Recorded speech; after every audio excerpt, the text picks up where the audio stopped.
আসসালামু আলাইকুম everyone, BD রান্না ক্যানভাস চ্যানেলে নতুন আরেকটি রেসিপিতে সবাইকে স্বাগতম। আশা করি সবাই খুবই ভালো আছেন। আজকে আপনাদের মাঝে আমি আরেকটি ইউনিক পিঠা রেসিপি নিয়ে হাজির হলাম। আশা করি আপনাদের খুবই ভালো লাগবে। আপনারা তো অনেক রকম পিঠা খেয়েছেন, কখনো কি এরকম পাটিসাপটার পিঠা খেয়েছেন তালের?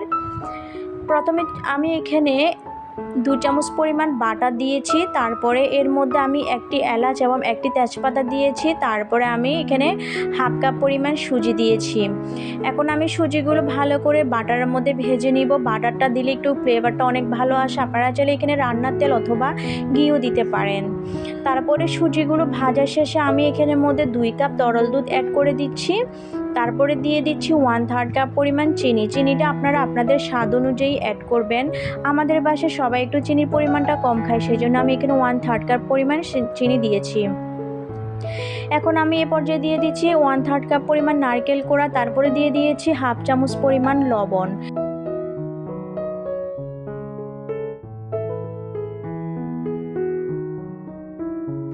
এখন আমি যতক্ষণ পর্যন্ত ঘন হবে না ততক্ষণ পর্যন্ত অনবরত এই সুজির পুরটাকে নাড়তে থাকবো।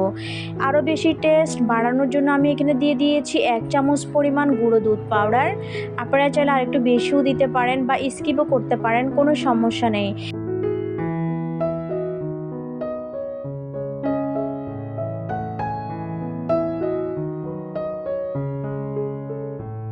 আশা করি আমার আজকের এই সহজ রেসিপিটা আপনাদের খুবই ভালো লাগবে। সবাই দেখতে থাকুন শেষ পর্যন্ত আমি কিভাবে তাল দিয়ে এত মজার পাটিসাপটা পিঠা বানাচ্ছি।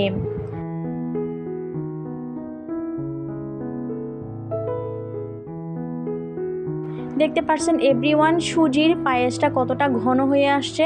আমি আরেকটু ঘন করব, আপনারা চাইলে এভাবেও রাখতে পারেন। এখন আমি যে তেজপাতা এবং এলাচি দিয়েছি ওগুলো আমি তুলে নিব। এত মজার পিঠা যদি আপনারা বাসায় বানিয়ে খান, সব পিঠা খাওয়া ভুলে যাবেন, শুধু এই পিঠাটা আপনার বানিয়ে খেতে ইচ্ছে করবে, এত মজা হয় এই পিঠাটা। তারপরে আমি সুজির পায়েসটা রান্না শেষে এখন আমি একটা বাটিতে তুলে নিচ্ছি।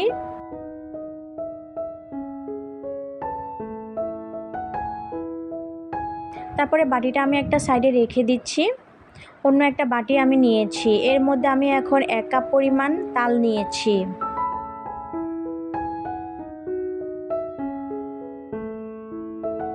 তারপরে এখন আমি তালের মধ্যে 1/3 কাপ পরিমাণ চিনি দিয়ে দিচ্ছি। চিনির পরিমাণটা আমি একটু কমিয়ে দিয়েছি কারণ তালটা ছিল মিষ্টি, সেজন্য। এখন তাল এবং চিনি ভালো করে মিক্স করে নিচ্ছি যাতে চিনিগুলো ভালো করে মিশে যায়। তারপরে আমি একটু সামান্য পরিমাণ পানি দিয়েছি, এখানের মধ্যে 1/3 কাপ পরিমাণ পানি দিয়েছি। দিয়ে এখন আরও ভালো করে মিক্স করে নিব তালের সাথে এবং চিনির সাথে। এখন আমি অ্যাড করে দিচ্ছি 1 কাপ পরিমাণ ময়দা। এখন আমি অ্যাড করে নিচ্ছি হাফ চামচ পরিমাণ লবণ। এখন আমি সব কিছু ভালো করে তালের সাথে মিক্স করে নিব, একটা পাতলা ব্যাটার তৈরি করে নিব। আশা করি আপনাদের খুবই ভালো লাগবে। তালের সাথে ভালো করে মিক্স করে এখন আমি এই পর্যায়ে দিয়ে দিব হাফ কাপ পরিমাণ শুকনো চাউলের গুঁড়া। তারপরে একটু সামান্য পরিমাণ পানি দিয়েছি, যে 1/3 কাপ পরিমাণ পানি নিয়েছি ওখানের মধ্যে একটু ছিল, ওগুলো আবার আমি দিয়ে দিয়েছি। তারপরে এখন আমি ভালো করে একেবারে সুন্দরভাবে মিক্স করে একটা পাতলা ব্যাটার তৈরি করে নিব পাটিসাপটা পিঠার জন্য। এই তালের পাটিসাপটাটা এত যে মজা, একবার বানিয়ে খেলে বারবার বানাতে ইচ্ছে করবে, আপনার মুখের স্বাদ লেগেই থাকবে। তারপরে আমি আরও 1/3 কাপ পরিমাণ পানি দিয়েছি, কারণ ব্যাটারটা অনেকটা ঘনত্ব, সেজন্য আমি এটিকে পাতলা করার জন্য এখানে আরও 1/3 কাপ পরিমাণ পানি দিয়েছি। এখন আমি এ পর্যায়ে দিয়ে দিচ্ছি একটি ডিম। ডিমটা দিয়ে আমি আরও ভালো করে একটু মিক্স করে নিচ্ছি, একেবারে স্মুথ একটা পাতলা ব্যাটার তৈরি করে নিব পিঠার জন্য। এখন আমি দিয়ে দিচ্ছি 2 টেবিল চামচ পরিমাণ রান্নার তেল দিয়ে দিচ্ছি।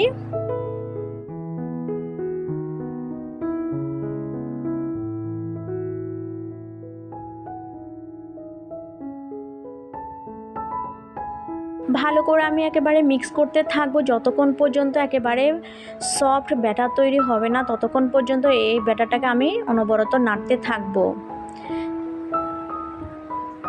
তারপরে আমি দিয়ে দিচ্ছি আরও বেশি স্বাদ বাড়ানোর জন্য দিয়ে দিচ্ছি আমি এখানে 1 চামচ পরিমাণ গুঁড়ো দুধ পাউডার। এখন আমি এগুলোকে ভালো করে একেবারে সুন্দরভাবে মিশিয়ে নিব, একটা পাতলা নাস্তার জন্য ব্যাটার তৈরি করে নিব। দেখেন এভরিওয়ান, ব্যাটারটা কতটা ঘনত্ব হয়েছে। আমি বেশি অতিরিক্ত ঘনও রাখবো না, আবার বেশি অতিরিক্ত পাতলাও করব না, একেবারে মিডিয়াম রাখবো। তারপরে চলে যাচ্ছি চুলায় আমি একটা পাইপ্যান বসিয়ে দিয়েছি 1 চামচ পরিমাণ রান্নার তেল দিয়ে। এখন আমি ব্রাশ করে দিচ্ছি ফ্রাই প্যানের চারপাশে। তারপরে আমি নাস্তার ব্যাটার থেকে 2 চামচ পরিমাণ ব্যাটার দিয়ে একটু চারপাশে ছড়িয়ে দিচ্ছি, একটা বড় আকারের একটা রুটির মতন বানিয়ে নিব। এখন আমি ঢাকনা দিয়ে ঢেকে দিচ্ছি। 1 মিনিট পর আবার একটু ঢাকনাটা খুলে চেক করে নিচ্ছি, মাশাআল্লাহ একেবারে জালিযুক্ত সুন্দরভাবে হয়ে গিয়েছে। তারপরে আমি যে সুজির পায়েসটা রেডি করে রেখেছিলাম ওখান থেকে আমি 2 চামচ পরিমাণ সুজির পায়েস দিয়ে এখন আমি পাটিসাপটা পিঠার মতন এই রুটিটাকে ভাজ করে নিচ্ছি। দেখেন কত সুন্দরভাবে একেবারে ভাজ হয়ে গিয়েছে, ফ্রাই প্যানে একটুও লাগে নাই, কারণ আমি এখানে আগে থেকে তেল ব্রাশ করে রেখেছিলাম, সেই জন্য আপনারা অবশ্যই তেলটা ব্রাশ করতে হবে, না হয়তো নিচে লেগে যাবে। তারপরে প্লেটে তুলে নিচ্ছি পাটিসাপটা পিঠাটা, তারপর আবার একটু তেল ব্রাশ করে দিচ্ছি।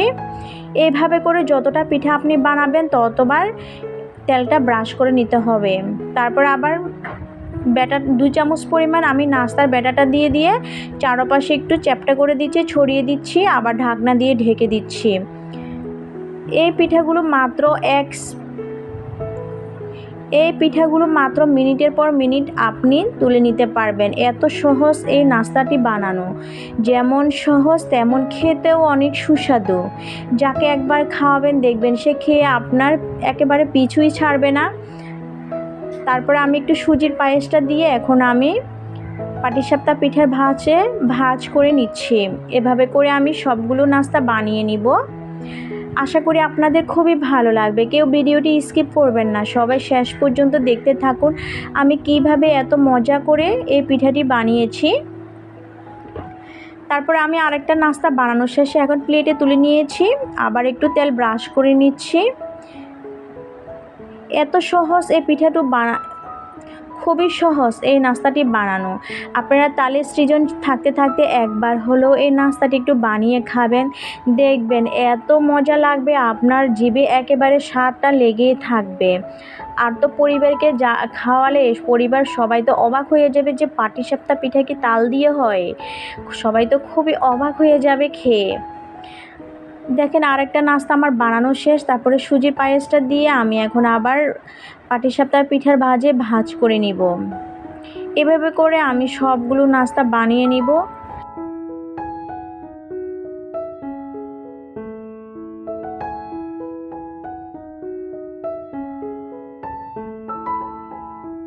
যাদের গ্যাস্ট্রিকের প্রবলেম তারা তো এই নাস্তাগুলো অবশ্যই সুন্দরভাবে খেতে পারবেন, আপনাদের আর কোনো সমস্যা হবে না। দেখেন আমি আবার আরেকটা পিঠা তুলে নিচ্ছি প্লেটে। এভাবে করে আমি সবগুলো নাস্তা বানিয়ে নিয়েছি। দেখেন কতগুলো নাস্তা হয়েছে, মাশাআল্লাহ। এভাবে বানালে আপনার পরিবারের সবাই একেবারে মন ভরে পেট ভরে খেতে পারবে। কতটা লোভনীয় হয়েছে, মাশাআল্লাহ, যেমন লোভনীয় হয়েছে তেমন নরম তুলতুলে হয়েছে নাস্তাটি। আপনাদেরকে একটা নাস্তা আমি একটু কেটে দেখাচ্ছি, ভিতরে কতটা লোভনীয় দেখাচ্ছে, মাশাআল্লাহ। দেখেন এভরিওয়ান, আশা করি আমার সহজ রেসিপিটা আপনাদের খুবই ভালো লাগবে। যদি বেশি ভালো লেগে থাকে তাহলে শেয়ার করে অন্যকে দেখার সুযোগ করে দিবেন। সবাইকে অসংখ্য ধন্যবাদ যারা এতক্ষণ পর্যন্ত ধৈর্য সহকারে আমার ভিডিওটি দেখছেন। সবাই ভালো থাকবেন, সুস্থ থাকবেন। আজকের জন্য আমি এখানে বিদায় নিলাম। আল্লাহ হাফিজ, আসসালামু আলাইকুম।